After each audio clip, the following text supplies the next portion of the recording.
वसई विरार महानगरपालिकेच्या निवडणूक निकालानंतर बहुजन विकास आघाडीने आपली पुढील रणनीती स्पष्ट केली आहे। महापालिकेतील बहुजन विकास आघाडीच्या गटनेतेपदी माजी महापौर प्रवीण अण्णा शेट्टी यांची एकमताने निवड करण्यात आली।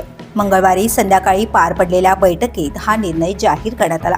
या बैठकीला बहुजन विकास आघाडीचे अध्यक्ष हितेंद्र ठाकूर, नेते नारायण मानकर, अजीव पाटील यांच्यासह पक्षाचे सर्व 71 नगरसेवक उपस्थित होते।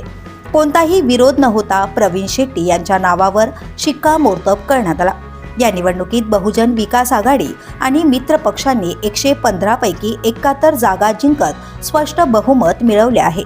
स्थानिक पक्ष म्हणून आपली ताकद पुन्हा एकदा सिद्ध करत बहुजन विकास आघाडीने पालिकेवर वर्चस्व राखले आहे। वसई विरार महापालिकेचे अखेरचे महापौर म्हणून प्रवीण शेट्टी यांनी यापूर्वी जबाबदारी सांभाळली असून यंदाच्या निवडणुकीत वसई गाव परिसरातील यशामागे त्यांचा मोलाचा वाटा ठरलाय। दरम्यान महापौर पदाचे आरक्षण आज जाहीर होणार असून यानंतर महापालिकेतील सत्ता स्थापनेच्या प्रक्रियेला वेग येणार आहे।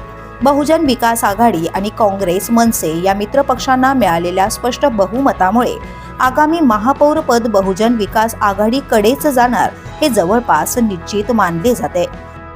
The police news bureau, Vasai Virar.